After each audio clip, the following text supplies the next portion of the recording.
ಹಾಗೂ ಹೀಗೂ 3 bus change ಮಾಡಿ ಅಂತೂ ವೈಜಯಂತಿಪುರಕ್ಕೆ ರೀಚ್ ಆದೆ. ಅಂದ ಹಾಗೆ ವೈಜಯಂತಿಪುರ ಯಾವ ಊರು ಅಂತ ಗೊತ್ತಾಯ್ತಾ? ನೀವೆಲ್ಲ ಡಾಕ್ಟರ್ ರಾಜ್ಕುಮಾರ್ ಅಭಿನಯಿಸಿರುವ ಮಯೂರ ಸಿನಿಮಾ ನೋಡೇ ಇರ್ತೀರಾ ಅಲ್ವಾ? ಅಲ್ಲಿ ಅಣ್ಣ ಅವರು ಕರ್ನಾಟಕದ ಪ್ರಥಮ ಸಾಮ್ರಾಜ್ಯವಾದ ಕದಂಬ ವಂಶದ ರಾಜರಾದ ಮಯೂರವರ್ಮನಾಗಿ ಅದ್ಭುತವಾಗಿ ಪಾತ್ರ ನಿರ್ವಹಿಸಿದ್ದಾರೆ. ಅಲ್ಲಿ ಒಂದು ಸಂಭಾಷಣೆ ಬರುತ್ತೆ. ವೈಜಯಂತಿಯ ರತ್ನ ಸಿಂಹಾಸನದಲ್ಲಿ ಕನ್ನಡ ರಾಜ್ಯ ಲಕ್ಷ್ಮಿ ಪ್ರತಿಷ್ಠಿಸುವ ಕಾಲ ಬಂದಿದೆ ಎನ್ನುವ ರೀತಿಯ ಅದ್ಭುತ. ಆ ವೈಜಯಂತಿಪುರವೇ ಇಂದಿನ ಉತ್ತರ ಕನ್ನಡ ಜಿಲ್ಲೆಯ ಶಿರಸಿ ತಾಲೂಕಿನಲ್ಲಿರುವ ಬನವಾಸಿ.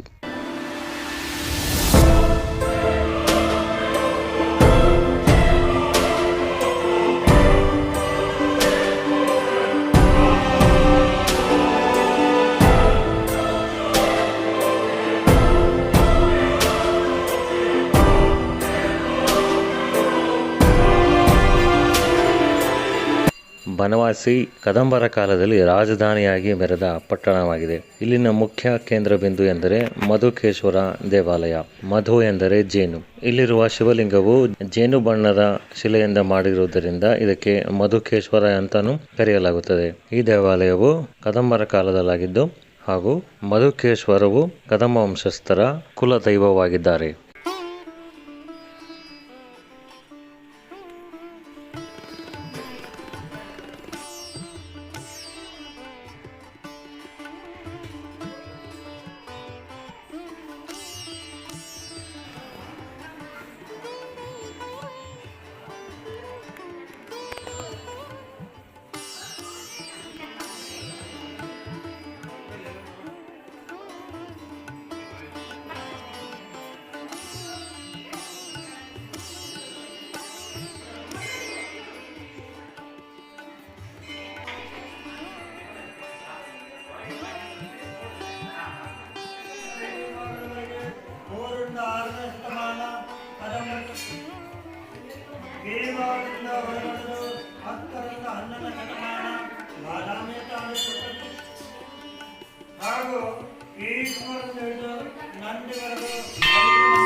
ಮತ್ತೊಂದು ಪ್ರಮುಖ ಆಕರ್ಷಣೆ ಇಲ್ಲಿರುವ 7 ಅಡಿ ಎತ್ತರದ ನಂದಿಯ ಮೂರ್ತಿ.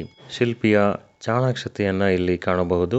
ಅದು ಏನಪ್ಪಾ ಅಂದರೆ, ಒಂದು ಕಣ್ಣಿನ ಮೂಲಕ ಸ್ವಾಮಿ ಮಧುಕೇಶ್ವರವನ್ನು ನೋಡುತ್ತಿದ್ದರೆ ಮತ್ತೊಂದು ಕಣ್ಣಿನಲ್ಲಿ ಪಾರ್ವತಿಯನ್ನು ನೋಡುವಂತೆ ಕೆತ್ತಲಾಗಿದೆ.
ದೇವಾಲಯದ ಮತ್ತೊಂದು ಪ್ರಮುಖ ಆಕರ್ಷಣೆ ಇಲ್ಲಿರುವ ಕಂಬಗಳ ಸಾಲು.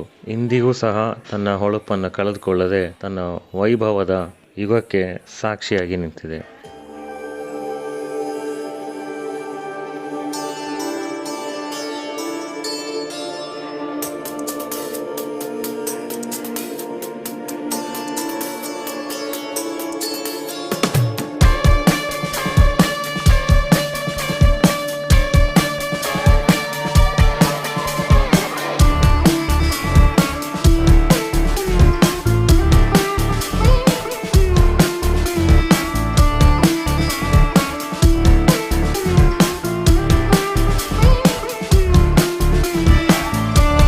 ಈ ದೇವಾಲಯದ ವಾಸ್ತುಶಿಲ್ಪವು ಸ್ವಲ್ಪ ವಿಭಿನ್ನವಾಗಿದೆ. ದ್ರಾವಿಡ, ನಾಗರ ಅಥವಾ ಹೊಯ್ಸಳ ಶೈಲಿಯಲ್ಲಿರದೆ ದೇವಾಲಯದ ಮೇಲ್ಛಾವಣಿಯು ಇಳಿಜಾರಿನ ಆಕಾರದಲ್ಲಿದ್ದು ಕಾರಣ ಬನವಾಸಿ ಮಲೆನಾಡು ಸೆರಗಿನಲ್ಲಿರುವುದು.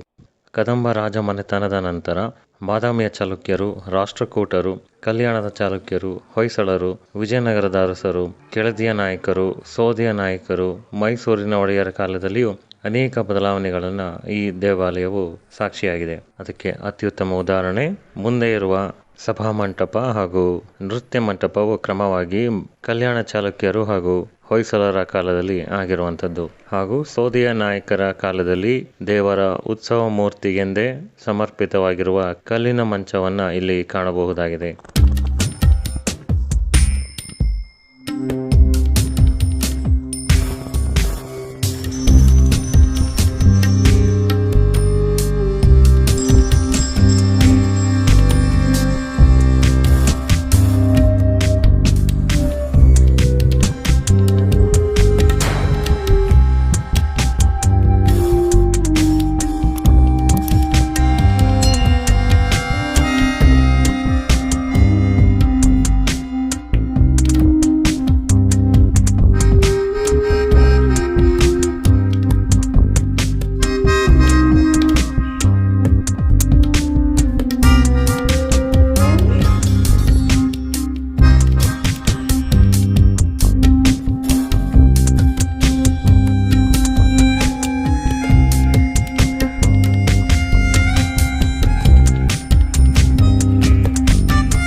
ಈ ವಿಡಿಯೋ ಇಷ್ಟ ಆಗಿದ್ದಲ್ಲಿ ಲೈಕ್, ಶೇರ್ ಹಾಗೂ ಕಾಮೆಂಟ್ ಮಾಡೋದನ್ನು ಮರಿಬೇಡಿ. ಮುಂದಿನ ವಾರ ಎಂದಿನಂತೆ ಮತ್ತೊಂದು ಐತಿಹಾಸಿಕ ಮಾಹಿತಿಯೊಂದಿಗೆ ಸಿಗೋಣ.